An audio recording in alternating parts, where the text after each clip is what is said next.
Family. तो guys आज है ना, यहाँ पड़ोस में शादी थी, फंक्शन था, तो ऑफिस में सुबह थोड़ा जल्दी चली गई थी क्योंकि जो पहले का काम था वो भी रहता था, डाक वगैरह का वो किया और जो आज वाला था वो भी कंप्लीट किया। उसके बाद में फटाफट से वापस आई। टाइम 2:30 बज रखे थे, लंच का टाइम हो रखा था। वापस आने के बाद में है ना, तो ऑफिस वगैरह का काम किया। उसके बाद में जो पूजा दी थी उनके साथ मैं जो दाम खाने गई, क्योंकि मैडम पहले ही चले गए थे, वो खाना खा के वापस आ गए थे और मैं थोड़ा लेट आई थी डाक वाला काम करके। उसके बाद में हम लोग गए शादी वाले घर में। वहाँ भी हमें थोड़ा टाइम लगा क्योंकि वो जो उनके बच्चे थे ना वो आए नहीं थे। उनके आने के बाद तैयार होके उसके बाद हम लोग आए। फिर हम लोग दाम खाने चले गए। तो है ना, ये है हिमाचली दाम, तो कुछ इस तरीके से होता है।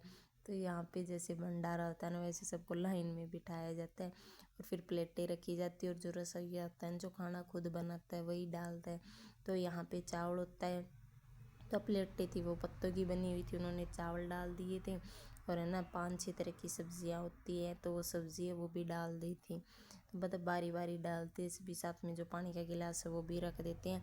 तो हरियाणा और पंजाब साइड तो शायद ऐसा ही होता है कि भी जो मतलब शादी वगैरह होती है उसमें खाना खुद डालते खुद खाती है ना, बट यहाँ ऐसा नहीं है, जो रसोइया है वही डालता है। तो उसके बाद में चावल भी मिल गए थे, पानी भी। फिर सबसे पहले हमें ना मीठा मिला, जो जिसको मीठी बूंदी बोलते हैं, चाशनी में फिक्की बूंदी डाल के और वो बनाते। उसके बाद में हमने खाना वगैरह भी खा लिया था। फिर आते टाइम मैं ना थोड़ा पैक करवा के लेके आई थी सब्जियां वगैरह। तो यहाँ पे सब डलवाते, जब खाना खाते साथ में प्लेट लेके जाते, वो भी साइड में रख लेते, तो वो उसी में डाल देते।